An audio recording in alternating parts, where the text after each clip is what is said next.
meu Deus, quando eu maravilhado contemplo a tua imensa criação, o céu, a terra, os astros, os oceanos. Fico a pensar em tua perfeição. Então minha alma canta a ti, Senhor. Grandioso és tu, grandioso és tu.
Pai, Deus de justiça, misericórdia, amor, confesso que me afastei e me esqueci de ti.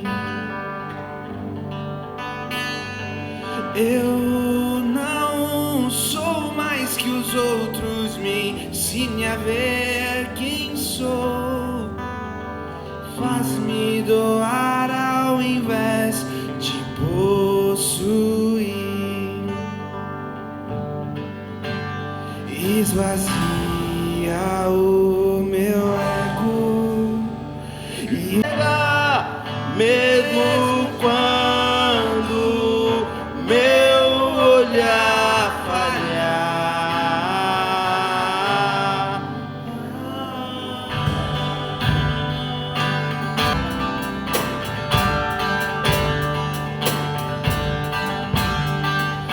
Pai, Deus poderoso, tem compaixão de mim. Preciso da tua graça abundante aqui. Quebra o meu coração e salva-me de mim. Faz-me bem-aventurado em ti. Pai, Deus de justiça e misericórdia, amor, confesso que me afastei e me esqueci de ti. Eu não sou mais que os outros, me ensine a ver quem sou. Faz-me doar ao invés de possuir. Esvazia o meu ego e enche-me de ti.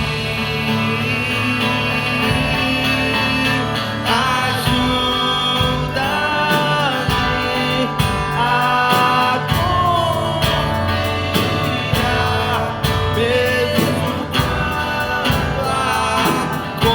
a confiança me falta. Ajuda-me a enxergar, mesmo quando meu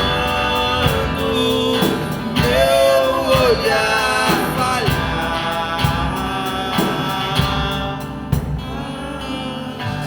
A confiar, mesmo quando a confiança me falta. Ajuda-me a enxergar, mesmo quando meu olhar falhar.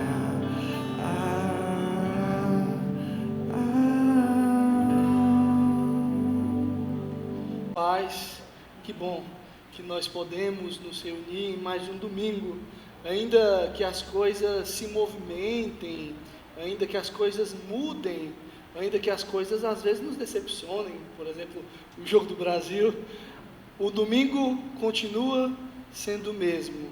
Nós continuamos nos reunindo, domingo após domingo, para adorar ao Senhor. E Ele continua, domingo após domingo, sustentando a sua igreja e recebendo a nossa oração. Que Ele seja glorificado por ter nos colocado hoje aqui. Tenha certeza, se você está aqui, foi o Senhor que te trouxe. Queria te convidar então, nesse momento, a recorrer a Ele. Sabemos que a nossa caminhada é um convite à santidade, entretanto temos quedas ao longo do percurso. Eu te convido nesse momento a falar com Deus, pedir perdão pelos seus pecados, confessar a Ele os nossos erros, os seus erros, sabendo que Ele nos escuta, que na sua bondade, na sua misericórdia, Ele nos estende a mão e nos oferece um perdão. Amém? Então vamos ajoelhados, sentados, em pé, como quiser, recorrer a Deus em oração, nosso momento de petição, nosso momento de arrependimento, confissão.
Amém?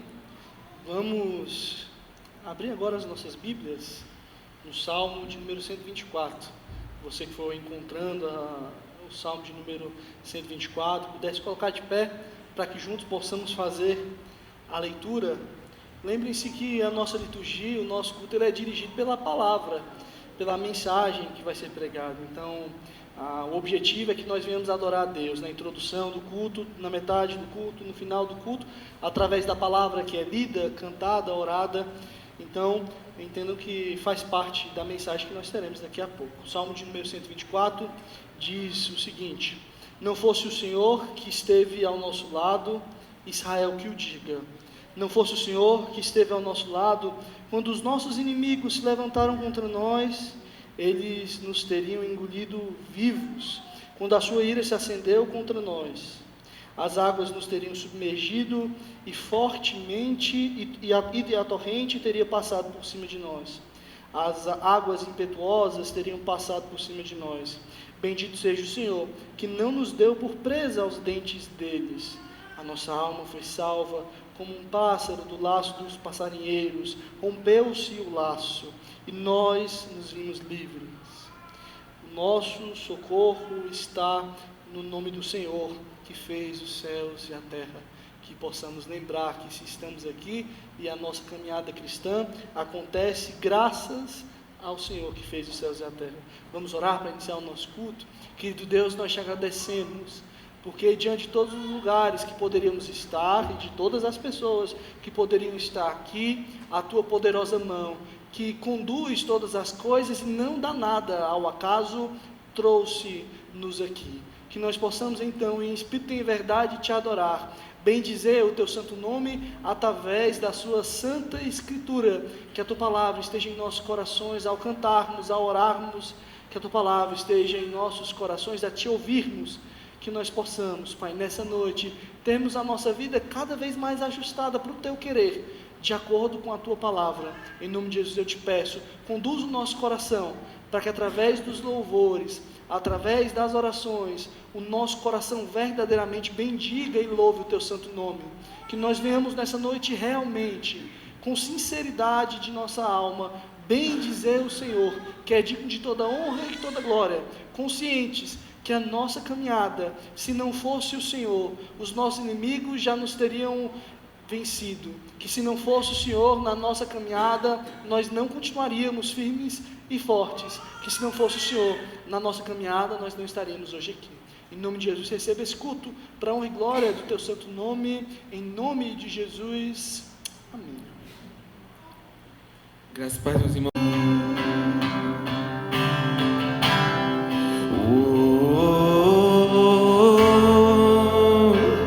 Eis-me aqui, rendido estou.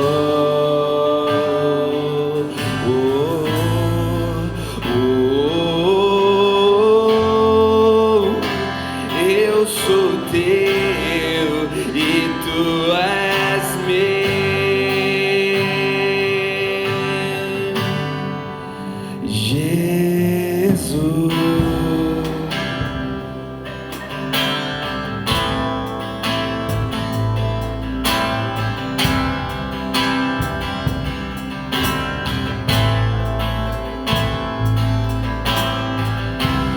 Meus momentos e os dias meus, meu respirar e o meu viver, que sejam todos pra ti, ó Deus.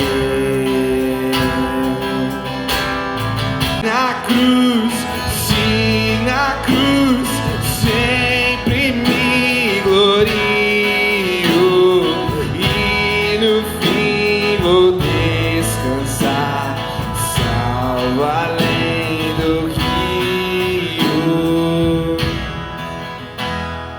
junto à cruz ardendo em fé, sem temor vigio, pois a terra santa irei, salvo além do rio.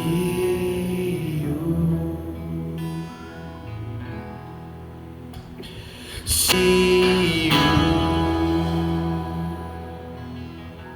Se assentar, vamos para o nosso momento de gratidão. Filipenses 4:6, e acolhe em oração.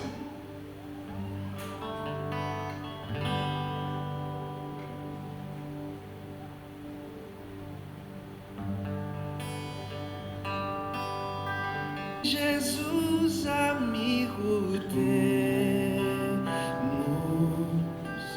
mais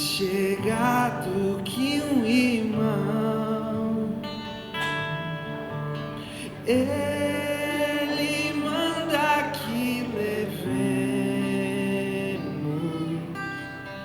tudo a Deus em oração. Oh, que paz pedimos sempre. Oh, que dor no coração. Só porque nós não levamos tudo a Deus em oração. Temos lidas e pesares, e na vida a tentação. Não ficamos sem conforto,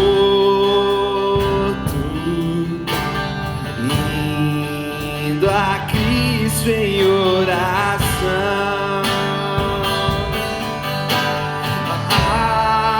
Haverá um outro amigo de tão grande compaixão.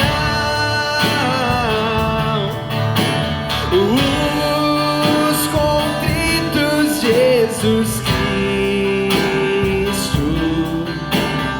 sempre atende em oração.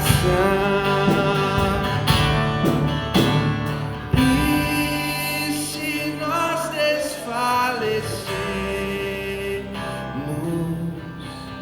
Cristo estende-nos a mão,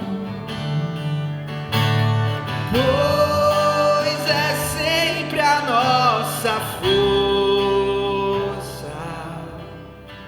e refúgio em oração. E se este mundo te despreza, Cristo é seu em oração. Em seus braços te acolhe e te dá consolação.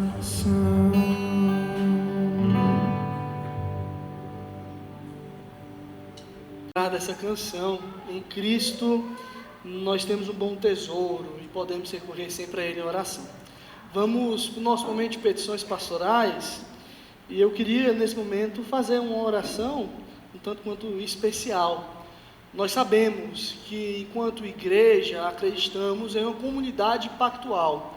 Somos selados por Cristo Jesus e pelo seu sangue a salvação e a formação de uma comunidade. E essa comunidade ela é firmada em aliança, a aliança de Jesus Cristo. E por sermos uma comunidade pactual no sangue de Jesus Cristo, caminhamos juntos, sofremos juntos, nos alegramos juntos e criamos expectativas juntos. Por isso, nesse momento, eu gostaria de que nós pudéssemos nos alegrar juntos, né? Tem uma excelente notícia. Se eu falar essa notícia para vocês e falar o que eu vou anunciar, tenho certeza que muitas especulações de quem é vão começar a surgir, né? Mas nós temos uma igreja que está vivendo um período muito fértil, graças a Deus. E eu queria chamar aqui na frente alguém também que será mamãe e que nós possamos estar orando por esse casal. Queria chamar a Lu e o Stefano, Stefanes, o Rai.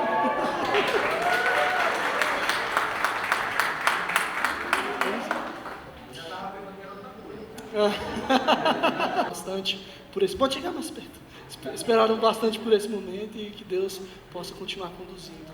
Que essa gestação seja mais saudável possível, cheia de alegria, e que o nascimento também seja mais alegre ainda. Que nós conte conosco em oração e também na alegria por vocês. A gente está muito feliz por isso. Amém? Vamos orar então? Estendam as suas mãos. Querido Deus, nós te agradecemos, porque temos a plena convicção de que nada acontece sem que seja o teu querer. Como nós falamos sempre aqui, o Senhor conduz todas as coisas. E se hoje esse bebê pode estar com a Lu e com o Stefano, é porque as tuas mãos conduziram assim. Que o Senhor os abençoe, que essa gestação seja rica das tuas bênçãos, e que nós possamos estar aqui nos alegrando daqui uns dias, com o bebê em mãos, glorificando o teu santo nome, e já de antemão te pedimos, que este bebê venha, nasça, que no momento correto, responda a fé que o Senhor destinou a responder, que seja teu, em nome de Jesus. Abençoe este casal, abençoe a caminhada, abençoe esse momento, e que o Senhor seja com eles, Pai, para que durante a gestação e quando nascer, nós venhamos a glorificar e continuar glorificando o teu santo nome, na certeza de que tudo o que o Senhor faz é muito bom. Assim nós oramos em nome de Jesus. Amém. Parabéns. Samuel, nos leva a Deus em oração, por favor. Não que isso queira dizer alguma coisa. Ainda não, né? Senhor Deus, nós agradecemos a Ti pela vida dessas crianças, que não são simplesmente fruto dessa igreja, são presentes delas. Agradecemos por toda a alegria que elas têm, que elas trazem a essa casa, e que o Senhor possa abençoá-las no tudo que elas terão aqui ao lado, na linguagem delas, que elas possam cada vez mais entender a profundidade do teu amor e se render a este amor. Que o Senhor possa estar abençoando o crescimento dessas crianças, para que cresçam dentro da tua casa, e mais importante do que isso, que cresçam em fé dia após dia, em profundidade do teu amor dia após dia. Essa é a minha oração em nome de Jesus. Amém. Amém. Podem ir, crianças. Vamos então para o momento do nosso sermão.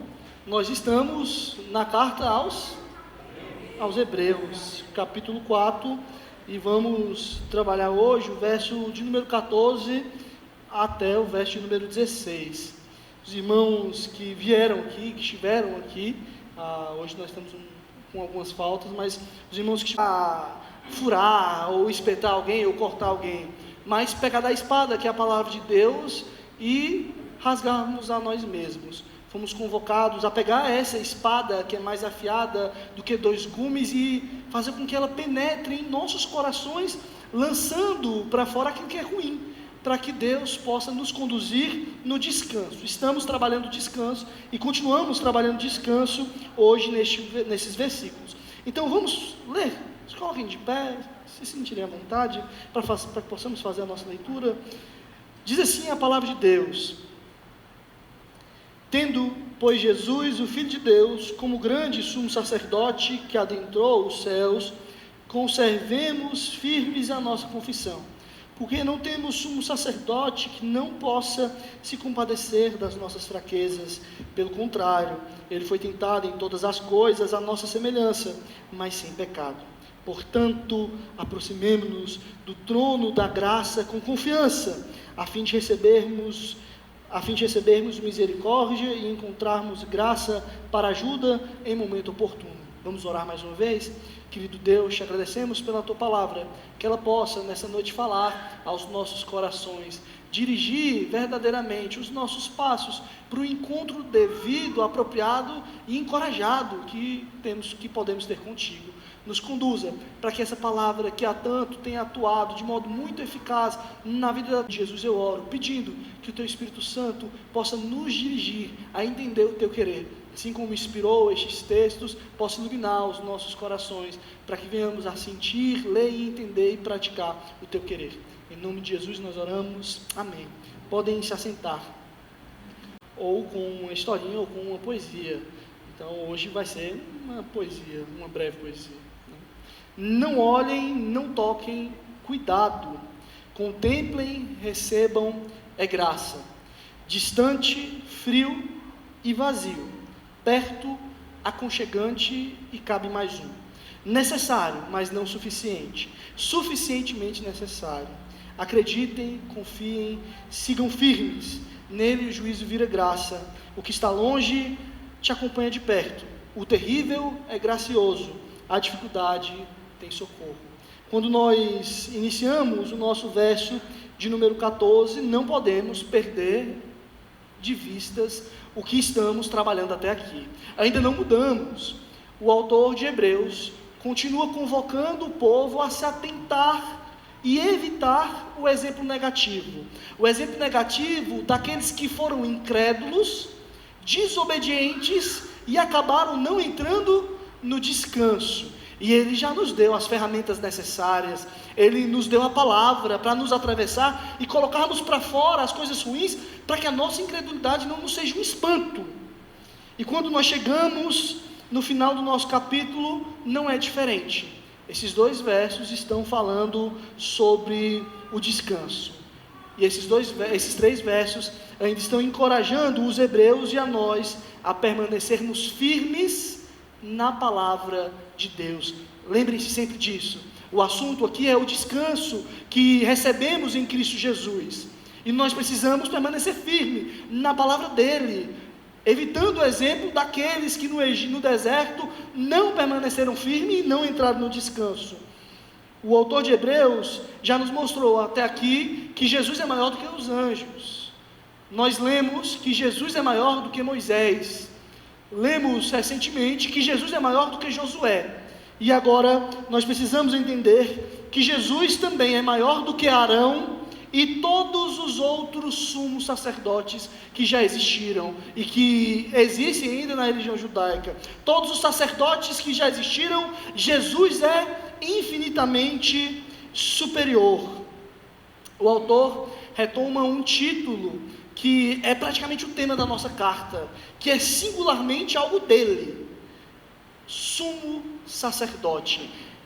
O autor de Hebreus chama Jesus de o grande sumo sacerdote. Iniciou assim no capítulo 2, no verso 17, e também abordou assim no capítulo 3, no verso 1. E esse é o grande tema da carta. Toda carta quer nos revelar algo, quer nos revelar alguém. Jesus, o grande sumo sacerdote. Vocês sabem muito bem, mas é sempre importante repetir quais eram as atividades realizadas pelo sumo sacerdote. Nos tempos de Jesus, o sumo sacerdote era a figura mais importante da religião judaica. Nos tempos de Jesus, o sumo sacerdote não era somente alguém que cuidava do seu grupo judaico apenas de modo religioso. Roma ortogava as leis judaicas serem cuidadas e zeladas e reguladas pelo sumo sacerdote. O sumo sacerdote não é qualquer figura no tempo de Jesus e para os leitores da carta aos Hebreus. O sumo sacerdote é o homem mais especial da religião judaica no momento em que a carta é escrita para os judeus. O sumo sacerdote, ele tem como a sua principal atividade oferecer sacrifício pelo povo. Uma vez por ano, no dia do Yom Kippur, o sumo sacerdote deveria então ir ao Santo dos Santos, pegar o sangue e aspergir no propiciatório por si e pelos demais. Essas atividades vão ser descritas em um dos textos bíblicos lá em Levítico 16. Diz assim no verso 1: falou o Senhor a Moisés, depois que morreram os 2 filhos de Arão, tendo chegado aqueles diante do Senhor. Então disse o Senhor a Moisés: dize a Arão, teu irmão, que não entre no santuário em todo o tempo, para dentro do véu, diante do propiciatório que está sobre a arca, para que não morra, porque aparecerei na nuvem sobre o propiciatório. Entrará Arão no santuário com isto, um novilho para oferta pelo pecado e um carneiro para o holocausto. Vestirá ele túnica de linho sagrada, terá as calças de linho sobre a pele, cingir-se-á com o cinto de linho e se cobrirá com mitra de linho. São estas as vestes sagradas. Banhará o seu corpo em água e então as vestirá. Da congregação dos filhos de Israel tomará 2 bodes para oferta pelo pecado e um carneiro para o holocausto. Arão trará novilho da sua oferta pelo pecado e fará expiação por si e por sua casa. Essa era a atividade que precisamos entender, e eu já sei que vocês já sabem, que precisamos entender para olhar de modo assertivo para essa imagem de Jesus. Então, no dia do Yom Kippur, no dia do perdão, somente a um mortal era autorizado entrar neste lugar. Somente a um mortal era autorizado entrar, porque aos outros não era sequer autorizado olhar. Era um pecado olhar, tentar ver o que estava lá atrás daquele véu. Mas o sumo sacerdote era permitido nesse dia atravessar o véu. Ao sumo sacerdote era permitido entrar neste espaço que era considerado sagrado, mas não era sagrado por causa do espaço, porque se entendia que quando entrava neste espaço, estava diante do próprio Deus propício. Essa era a função do sumo sacerdote. Então existiam diversas histórias. Ninguém entrava com o sumo sacerdote lá dentro, somente ele, uma vez por ano. Então existiam várias histórias de diversos sacerdotes contemporâneos de Jesus, como Simão o Justo, João o Hircano, que chegaram lá, e os contos e as histórias dizem que eles ouviram vozes celestes. Existia uma aura sobrenatural sobre aquele lugar. O mesmo Simão o Justo e Ismael tiveram várias visões neste lugar. Os sumos sacerdotes entravam, e a ideia é que eles tinham contato com o sobrenatural neste ambiente. Mas o Santo dos Santos, que continham essas histórias sobrenaturais, também era um lugar de grande temor. Prestem atenção nisso. Somente um mortal era autorizado a entrar neste lugar. Mas, caso este homem, que é o sumo sacerdote, entrasse sem obedecer às práticas litúrgicas, ou sem fazer tudo como mandava o manual, ele poderia ser destinado à morte, ele poderia ser entregue, ainda que fosse o sumo pontífice. E o pontífice, em latim, significa aquele que é a ponte entre Deus e os homens. Ainda que ele fosse essa ponte entre Deus e os homens, ele poderia morrer, se não seguisse tudo certinho. Mas o nosso texto vai nos dizer que Jesus não é um sumo sacerdote apenas. O nosso texto vai dizer que ele é exatamente o que vocês falaram e eu ouvi, o grande sumo sacerdote. Jesus não é descrito como um sumo sacerdote normal, e ora lá, não é ser um sumo sacerdote normal, porque não há um sumo sacerdote normal. Pense como essa figura era tratada como especial.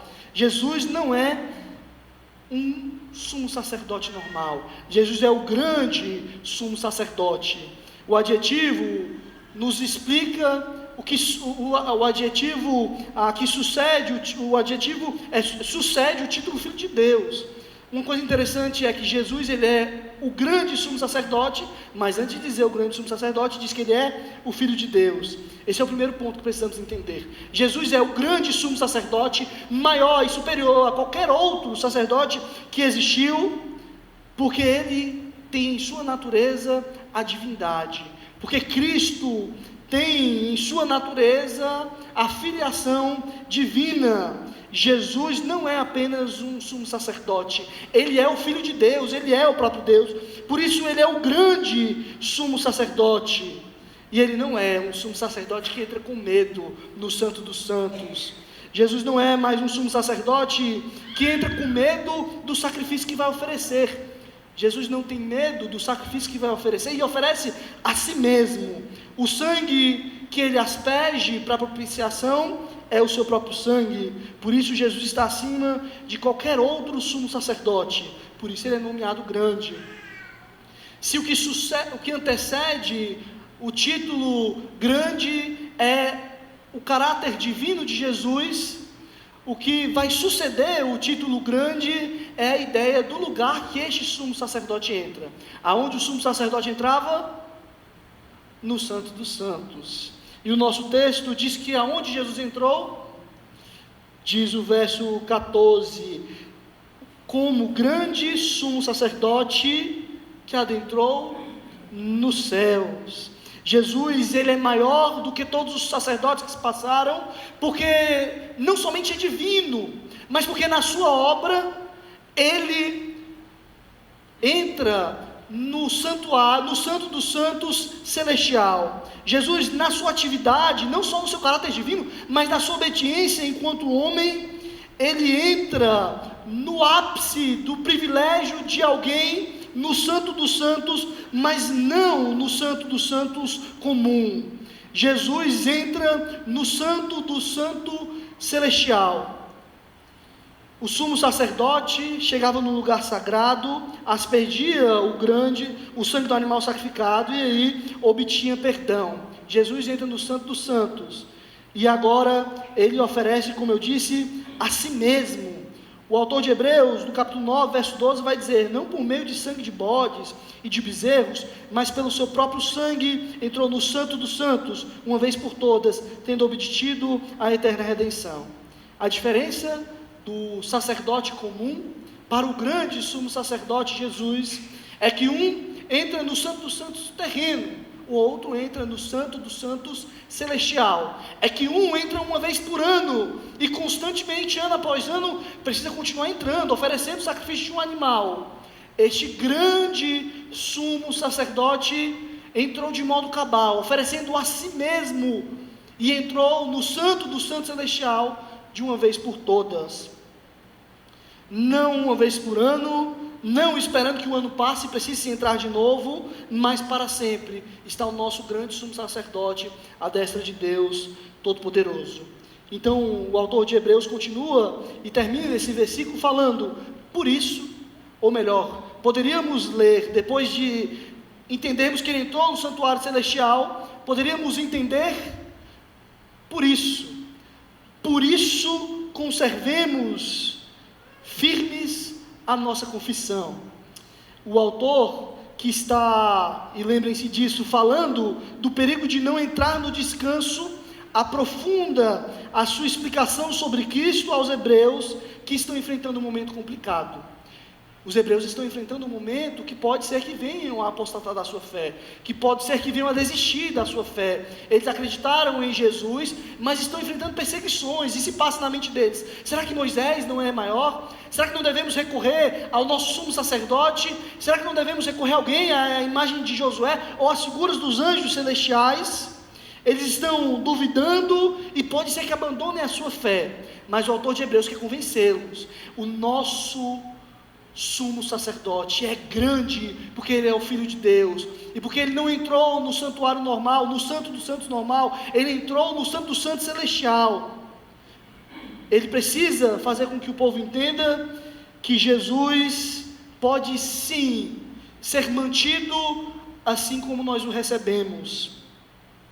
Eles são introduzidos na ideia de que Jesus é maior do que qualquer outro, maior do que qualquer outro sumo sacerdote.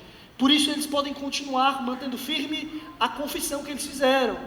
Obviamente não diz no nosso texto que confissão é, mas a confissão está na obra de Jesus Cristo. Confessaram Jesus, aceitaram a sua morte, a sua ressurreição e a salvação da sua obra. E o autor de Hebreus diz: mantenham-se firmes nessa confissão. Por quê? Porque ele é o grande sumo sacerdote, Filho de Deus, que está no santuário celestial, no Santo do Santo celestial. O autor de Hebreus está praticamente dizendo: ele é maior do que todos os sumos sacerdotes que vocês já tiveram, ele é maior do que anjos, Moisés, Josué e Arão. Por esse motivo, não abandonem a confissão que fizeram, não abandonem a doutrina que aceitaram sobre Jesus, sua encarnação, sua morte e ressurreição. E aqui dá um ponto bem interessante para a gente. É muito fácil, às vezes, aceitarmos iniciar algo. Alguns exemplos, isso não é tão assim, né? Algumas pessoas que eram sedentárias e começaram de repente a praticar atividade física, a gente vai ver que com o passar do tempo, fazer a atividade física é menos difícil do que no início, quando começaram, quando era mais difícil. Mas na fé cristã, parece que é um pouco diferente dessa situação. Na fé cristã, por vezes parece que é muito fácil iniciarmos ou acharmos que iniciamos. Quantos dentro da caminhada cristã não iniciam entusiasmados, empolgados? Quantos dentro da caminhada cristã não iniciam encantados? Quantos dentro da caminhada cristã fazem essa profissão de fé em Jesus Cristo como Senhor, Salvador, tomam isso como uma verdade e os seus olhos brilham, o seu coração arde, estão empolgados, eles vão, evangelizam, pregam, participam de todos os cultos que são possíveis? Mas o problema é que a grande dificuldade do cristianismo talvez não seja começar. O grande problema, no nosso caso aqui, talvez seja permanecer firme na confissão que iniciamos.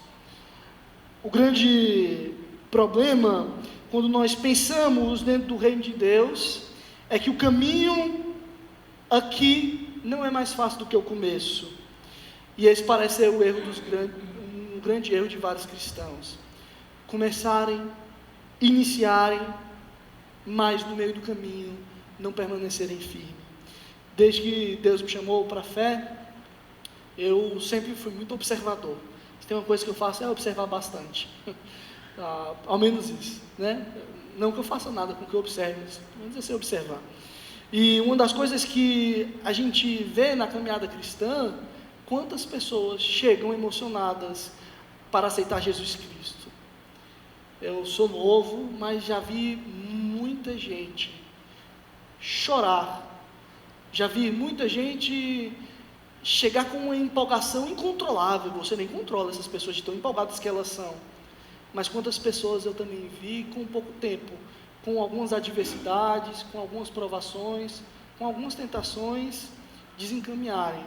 Quantas pessoas eu vi com uma fé brilhante, empolgadíssimas, que me empolgaram, se desviarem do caminho por alguns motivos. Vi pessoas confessando a Cristo, confessando a fé na obra de Cristo, vi pessoas tendo esperança verdadeira, aparentemente na sua vinda, vi pessoas amando a igreja e o povo dele, mas com pouco tempo as suas confissões de fé desaparecerem. Cientes de quem é Jesus, o autor de Hebreus, ciente de quem é Jesus e querendo convencê-los da ciência de quem é Jesus, o autor de Hebreus convoca e convida essas pessoas a não abandonarem a fé que afirmaram nele. Cientes da natureza de Jesus, que é Deus, ciente da sua humanidade que completa em seu ser a obra necessária, a segurança do seu trabalho, o autor de Hebreus convida a não titubear na fé que nós iniciamos, precisamos mantê-la. No verso 15, vai nos dizer: porque não temos sumo sacerdote que não possa se compadecer das nossas fraquezas, pelo contrário, ele foi tentado em todas as coisas, à nossa semelhança, mas sem pecado. Aqui o autor de Hebreus está tentando tirar uma dúvida. Percebam que no verso 15, ele começa falando, porque não temos, como se estivesse respondendo a uma questão dos hebreus. Uma dúvida que poderia surgir aos hebreus é: eu tenho um sumo sacerdote terreno, e agora você diz que recebo um sumo sacerdote celestial, o grande sumo sacerdote. E aí vocês devem lembrar, ou não, mas que uma das palavras dentro da poesia era distante. Percebam que quando nós olhamos para o nosso texto, uma dúvida também pode surgir para a gente. Jesus, tão grande e sublime, tão transcendente, será que isso por vezes não pode nos aparentar como algo ruim? Quem melhor vocês acham que pode acolher vocês no momento de dificuldade? Será que os autores, os hebreus poderiam receber essa carta e falar: mas esse sumo e grande sacerdote é bom demais para entender quem eu sou e minha vida? Prefiro o sumo sacerdote terreno, que é homem como eu, que passa pelas dificuldades como eu, que sente como eu. Quem é melhor que pode para entender as nossas lutas do que quem passa as nossas lutas? Então poderia surgir essa questão: talvez o grande sumo sacerdote seja não tão bom assim como o sacerdote que nós podemos ter perto de nós. Talvez o grande sumo sacerdote esteja muito distante de nós. E a resposta a essas questões que nós podemos ter e que os hebreus poderiam ter é: não temos sumo sacerdote que não possa compadecer-se das nossas fraquezas. Antes, ele foi tentado em todas as coisas à nossa semelhança. Na nossa caminhada para o descanso, lembre, e é sobre descanso, nós seremos tentados, passaremos por dificuldade. Mas o autor de Hebreus está nos dizendo aqui claramente que esse grande sumo sacerdote pode até parecer estar distante, que esse sumo sacerdote é maior do que todos que nós tivemos, que esse sumo sacerdote está num lugar que nós não conseguimos nem ver. Entretanto, este sumo sacerdote é grande, mas gracioso e empático. Isaías 57:15 diz: porque assim diz o alto, o sublime, que habita na eternidade, o qual tem o nome santo: habito no alto e santo lugar, mas habito também com o contrito e abatido de espírito, para vivificar o espírito dos abatidos e vivificar o coração dos contritos. Nessa caminhada, querido irmão e irmã, o nosso grande sumo sacerdote E lembrem-se disso, não é um sumo sacerdote qualquer. O nosso grande sumo sacerdote está conosco. Nessa grande caminhada para o descanso, o nosso grande e sumo sacerdote sabe o que é sofrer e sabe o que é ser tentado. Podemos pensar que é uma gigante, gritante injustiça sermos julgados por Deus, enquanto Ele, de braços cruzados, diz que poderíamos ter evitado ou não este pecado. Poderíamos pensar que é fácil demais, Deus está do outro lado, ditando juízo para as pessoas, quando Ele não sabe o que é passar o que nós passamos. Nós podemos dizer, queria ver Deus me julgar se Ele passasse pelo que eu passo. Mas Cristo, saibam disso, foi tentado semelhantemente como nós somos tentados. Isso deveria acalentar os nossos corações. Isso deveria nos incentivar a lutar contra o pecado, por sabermos que na sua luta contra o seu pecado, por sabermos que nas suas tentações e dificuldades, você não está sozinho, que nessas lutas, você não tem também um simples sumo sacerdote que também peca igual a você. Você tem o grande sumo sacerdote, que experimentou a dor angustiante de ser convidado a pecar, mas passou adiante. Que mesmo sendo tentado por tudo como nós, não pecou. E aí pode surgir uma outra questão, mais questões, não é? Parece que estamos numa sala de aula com várias questões, mas a outra questão que pode surgir é: será que alguém que não pecou e não sofreu como eu, pode me entender no meu sofrimento? Quando nós pensamos, por exemplo, quando a questão é tratar vícios, nós pensamos que nada melhor do que alguém que passou por esse vício e venceu, para tratar outro que está passando por esse momento. Mas vocês acreditam que não é assim? Vocês se lembram do que foi dito?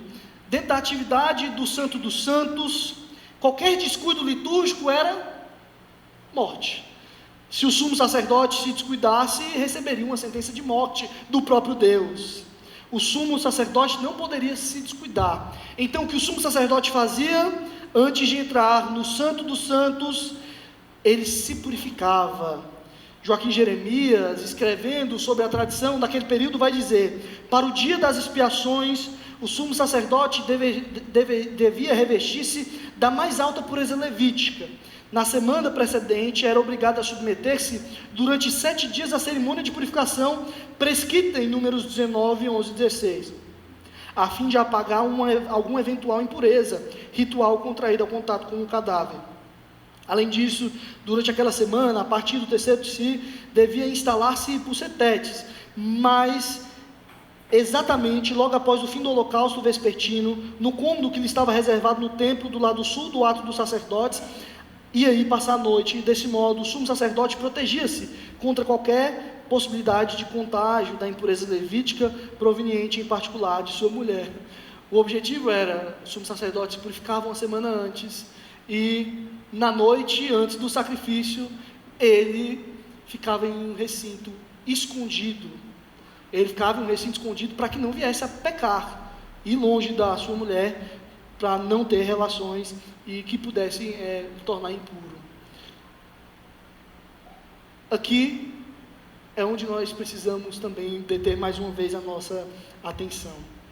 O sumo sacerdote tinha que se purificar. O sumo sacerdote tinha que tomar cuidado para não pecar neste momento, porque o sumo sacerdote era um pecador. E podemos pensar muito melhor um pecador arrependido do que um que não pecou nesse sentido. Entretanto, quando nós olhamos para Cristo e pensamos na sua impecabilidade, porque Cristo, apesar de ser tentado como nós, não pecou, nós vamos entender que Ele verdadeiramente entendeu toda a força do pecado. Sabem, quem sabe a força do pecado não é quem cai para o pecado. Quem sabe a força do pecado é quem vence o pecado. Quem sabe o quanto o pecado pode oferecer, o quanto ele pode ser doído e angustiante, é quem não cai no pecado. Por isso Cristo, diferente de nós, entende muito melhor o caráter do pecado, porque Ele não caiu e não perdeu para o pecado, mas pelo contrário, venceu. O pecado, sendo levado às últimas instâncias, não pôde pode fazer com que Cristo caísse. Usando de toda a sua força, não pode fazer com que Cristo pecasse. Por isso, Cristo Jesus, não tendo pecado, entende muito melhor do que qualquer outro o que é ser tentado pelo pecado. Em 1 Pedro, capítulo 2, versos 21 e 22, diz que Cristo sofreu para nos dar o exemplo, porque Ele não cometeu pecado. Então, quando nós somos tentados e caímos, nós não sabemos qual é a verdadeira força do pecado.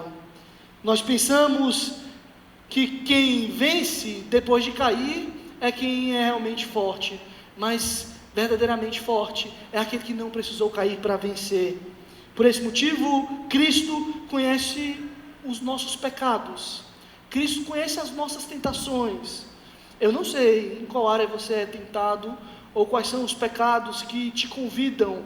Eu não sei qual é a proposta que te quer aproximar ou te distanciar de Cristo, mas eu queria que você soubesse: Cristo Jesus passou por essa tentação. Cristo Jesus foi tentado igual a você. Cristo Jesus, nessa tentação que nós falamos, mas aí ninguém suporta, não é? Cristo Jesus suportou. O verso 16, para encerrarmos o nosso texto, vai dizer: portanto, aproximemo-nos do trono da graça com confiança, a fim de recebermos misericórdia e encontrarmos graça para ajuda em momento oportuno. Não poderíamos encerrar o nosso capítulo 4, que foi tão gostoso de trabalhar de outra maneira. O verso 16, da mais animadora forma possível, diz aos peregrinos: acheguemo-nos, portanto, confiadamente, junto ao trono da graça, a fim de recebermos misericórdia e acharmos graça para socorro em ocasião oportuna. O verso 16 é para nos ser um convite animador, para aqueles que confessam Jesus. O trono, que é comumente, ao longo das escrituras, simbolizado como juízo, no trono o rei julga, no trono Deus estabelece juízo. Este trono é chamado de graça, trono de graça. Lembram do Santo dos Santos? Não se podia nem espiar. O sumo sacerdote, ele poderia, excepcionalmente, uma vez por ano entrar, com muito cuidado, porque se entrasse descuidadosamente, poderia morrer. Vocês lembram que não se podia nem sequer pensar em olhar para dentro sem pecar? Vocês lembram do Santo dos Santos, que era símbolo de distanciamento e terror? Agora, através da obra de Cristo, o Santo dos Santos é amor manifestado. A palavra grega parresia, que é traduzida aqui acertadamente com confiança, significa sem medo. Nós devemos entrar no Santo dos Santos, no trono de graça, porque Cristo entrou no Santo Santo Celestial sem medo. O Santo do Santo era o contato com Deus. O pontífice, o sumo sacerdote, era a ponte entre o homem e Deus. Mas Cristo Jesus agora nos dá a possibilidade de entrarmos sem medo. Calvino, comentando essa passagem, diz: a base de tal confiança consiste em que o trono de Deus não é caracterizado por uma majestade visível a assustar-nos, mas se acha adornado com um novo nome, a saber, graça. Se envolvermos nossa mente só para a glória de Deus, o efeito que ela produzirá em nós não será outro senão nos encher de desespero. Tal é a sublimidade do seu trono. Portanto, com o fim de auxiliar-nos em nossa carência de confiança e com o fim de livrar nossa mente de todos os temores, o autor nos reveste com a graça que lhe dá o nome, que nos enche de coragem por sua doçura. É como se dissesse: visto que Deus fixou em seu trono como que, por assim dizer, uma bandeira de graça e de amor paternal para conosco, não há razão para sua majestade afugentar-nos de sua aproximação. Os fiéis que se aproximam de Jesus Cristo têm acesso direto a Deus. E aqui, esse acesso não é como um acesso assombroso e terrível, porque ao invés de juízo, encontram através de Cristo Jesus graça. Os pecadores, nos méritos do grande sumo sacerdote, recebem misericórdia e graça. A palavra aconchegar aqui quer nos remeter à ideia do sumo sacerdote, O sumo sacerdote, na linguagem litúrgica, aproximava-se para oferecer o sacrifício. E aqui, semelhantemente, o autor de Hebreus nos convida a aproximarmos de Cristo Jesus, a nos aproximar do seu trono de graça, mas agora sem medo, porque o perfeito e grande sumo sacerdote já ofereceu a si mesmo pelos nossos pecados, e ele não tinha pecado, se ofereceu como sacrifício, e lá nos céus, não uma vez por ano, mas para sempre, ele está para nos oferecer auxílio em nossas tentações, para nos perdoar em nossos pecados, e nos socorrer no momento oportuno. 3 aplicações muito breves, para que possamos ir para a nossa casa. E quando eu digo breves, breve pode ser muita coisa para muita gente, o tempo pode ser diferente. O que é breve para mim, pode não ser para você, né? Mas a primeira aplicação diante do nosso texto é que ele é o grande sumo sacerdote, e a confissão que fazemos nele é verdadeira, por isso mantenham-se nela.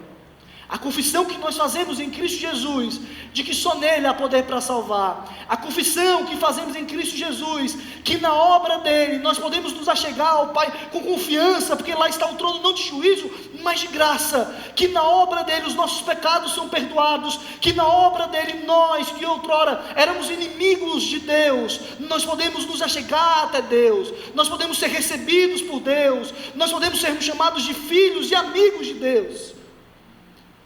Nessa confissão, nós precisamos nos manter firme, porque ela é verdadeira. Eu sei que é difícil ser quem nós iniciamos, mas é necessário.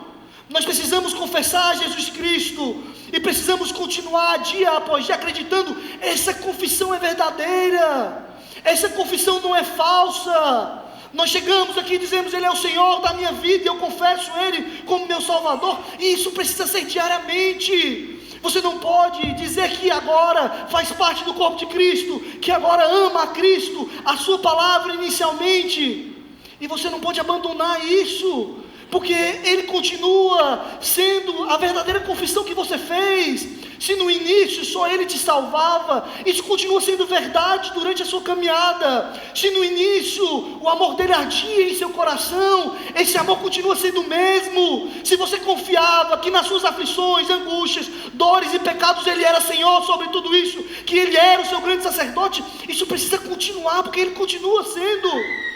O autor de Hebreus está convidando os hebreus, olha, isso tudo é verdade, por isso mantenham firme a confissão que vocês fizeram, por isso nós precisamos manter firme a confissão que nós fizemos. Você confessou a Cristo como seu Senhor e Salvador, você confessou que Ele é Senhor sobre tudo, todas as coisas, sobre a sua vida, sobre as suas coisas. Continue acreditando que Ele é realmente Senhor, se mantenha apegado nisso, firme nisso, segure firme nessa fé, porque é nessa firmeza que nós nos deparamos com o descanso verdadeiro.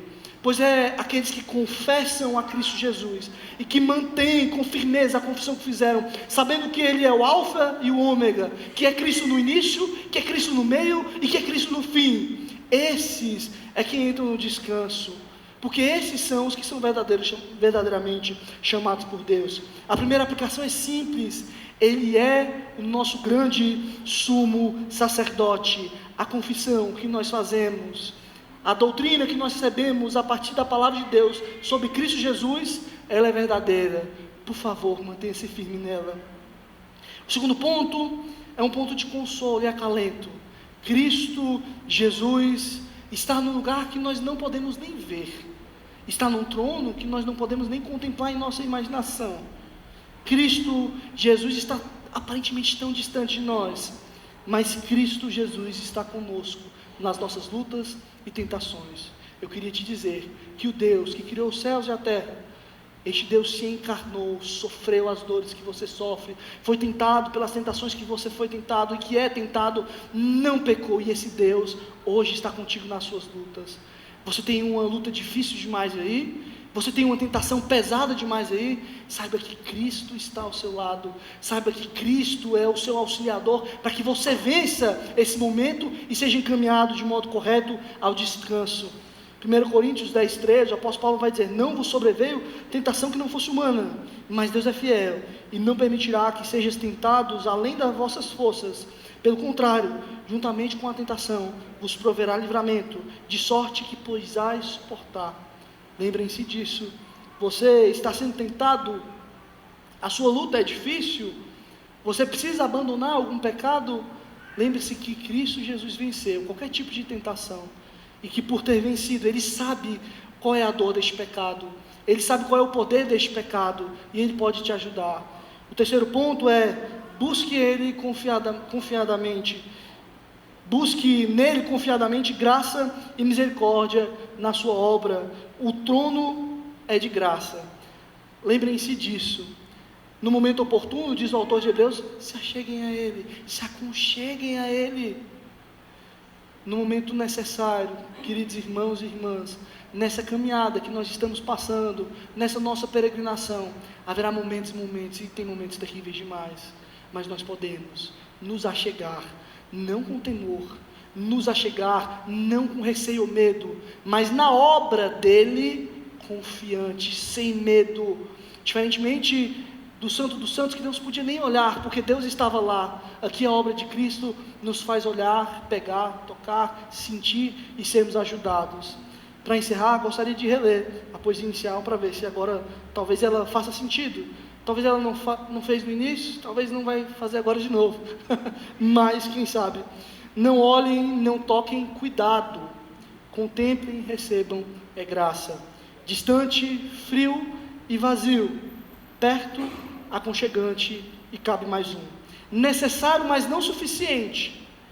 Suficientemente necessário. Acreditem, confiem, sigam firmes. Nele o juízo vira graça. O que está longe, acompanha de perto. O terrível é gracioso. A dificuldade tem socorro. Amém? Então, vamos para a nossa ceia? E aí nós oramos.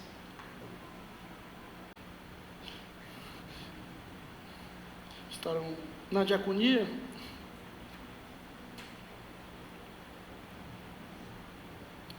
Paulo aos Coríntios. E nós devemos saber que celebramos a sua morte e a sua ressurreição, porque é essa morte, porque é essa ressurreição que nos dá acesso a Deus.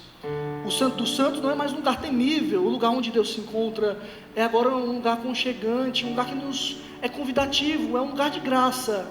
E tudo isso porque Cristo Jesus, com o seu sangue, pagou o preço pelos nossos pecados. Porque Cristo Jesus, com a sua carne, sofreu no lugar da nossa carne. Porque Cristo Jesus, na sua morte, nos deu vida, e na sua ressurreição, esperança. Então você, que entendeu isso, que foi batizado após pública confissão de fé, que se encontra realmente participante da comunidade pactual, nós somos unidos no sangue de Cristo, e a ceia é para aqueles que permanecem juntos, estão caminhando no sangue de Cristo. Que você, que sentiu no seu coração que realmente está apto para participar, porque tem sentido e percebido e recorrido a Ele, sabendo que há um trono de graça, que você pegue o seu pão, o seu suco, que nós possamos ter esse momento em memória do nosso Senhor e Salvador.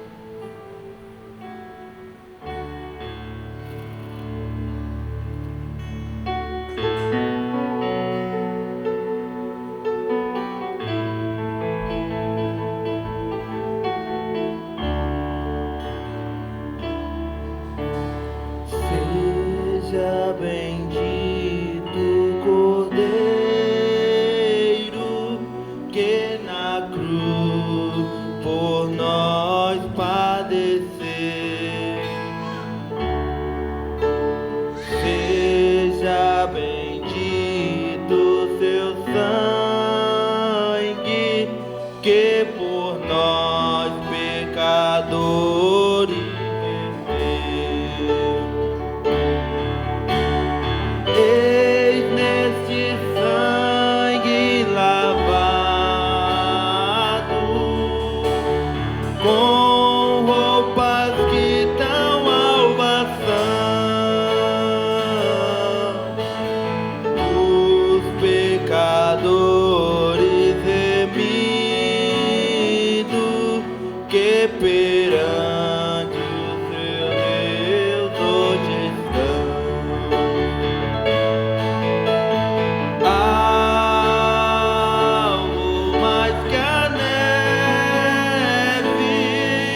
da chaga que nos prova o quanto Ele amou. Eis nestas chagas pureza para o mais torpe pecador. Porque mais alvo que a neve, o teu sangue nos torna, Senhor. Algo mais que a neve, algo mais que a neve.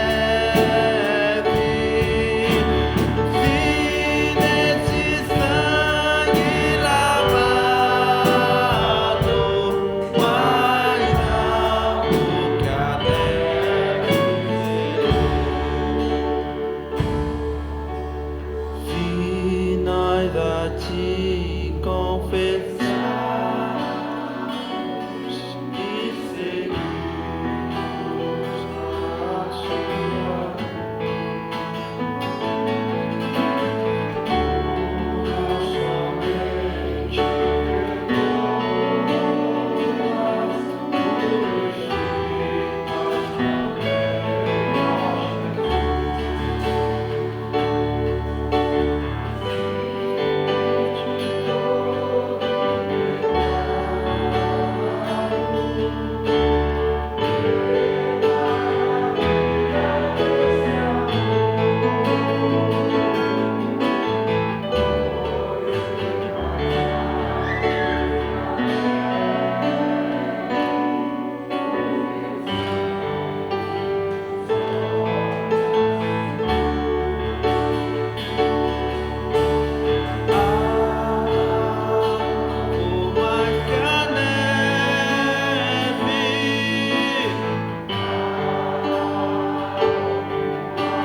Vamos nos colocar de pé?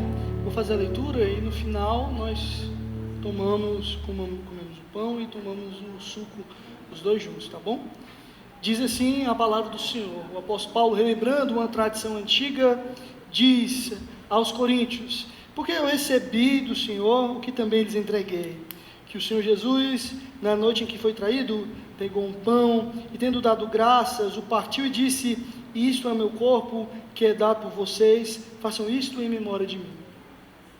Filho de Deus, eterno Pai, te agradecemos. Por tantas coisas, te agradecemos pela tua morte, pela tua cruz, pela tua vida. Que nós possamos entender que isso é o maior presente que poderemos ter usado. Que nós possamos entender que não há nada que isso possa nos dar que se compare.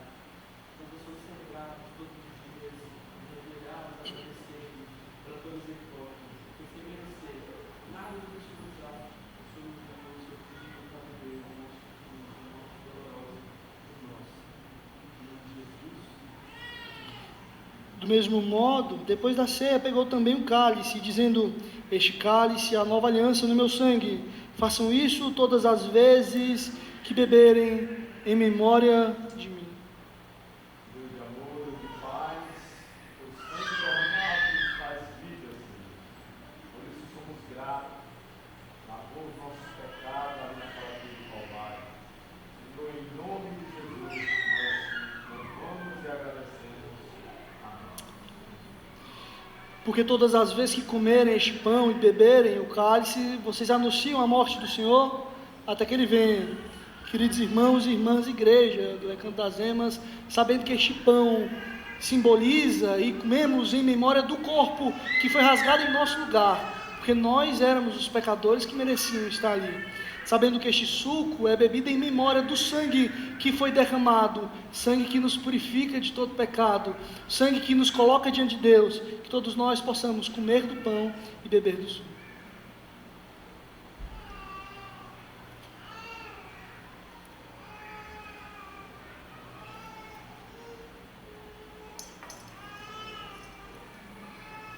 Podem se assentar.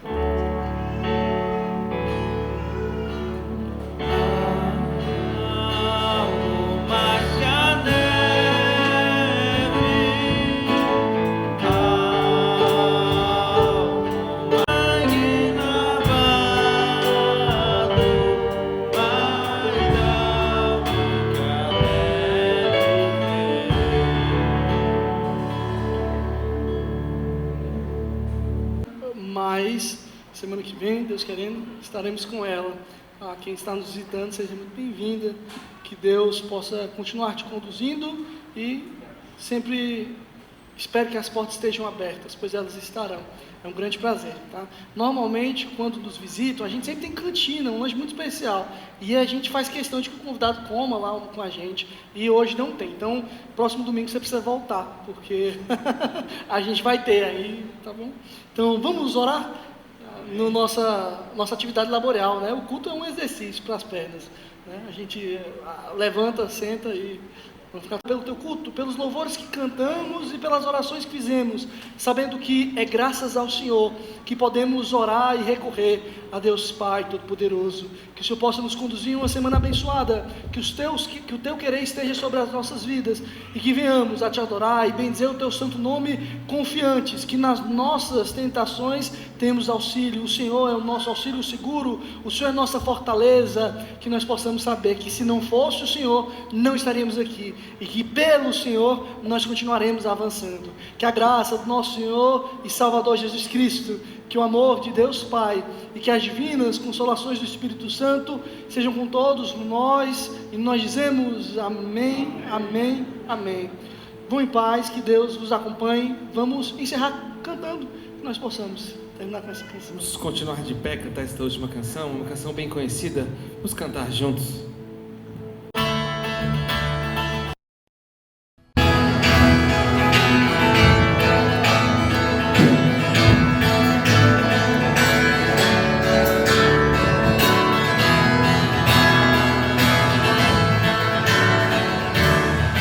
Senhor meu Deus, quando eu maravilhado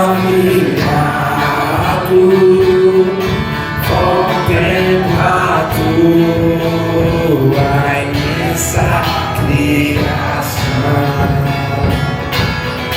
o céu, a terra, os astros, os oceanos. Fico a pensar em tua perfeição. Então minha alma canta-te, Senhor. Grandioso és tu, grandioso és tu.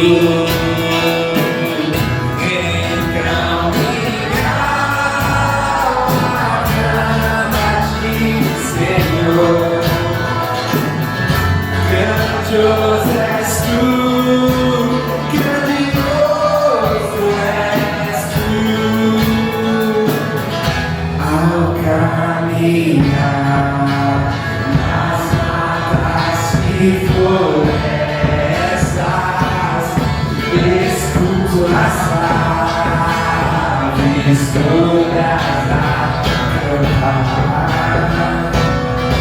olhando os montes, vales e campinas, e dentro do beijo teu poder se vai. E então minha alma canta-te, Senhor. Grandioso és tu.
és tu.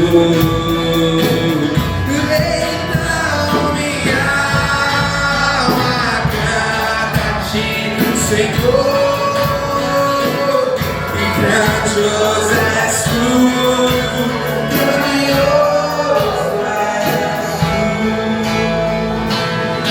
E quando enfim Jesus vier em glória e ela celeste, então que transportar, adorarei, prostrado para sempre. Grandioso és tu, meu Deus, de cantar. Da última vez, vamos. Então minha alma canta a ti, Senhor. Grandioso és tu, grandioso és tu. Então minha alma canta a ti, Senhor.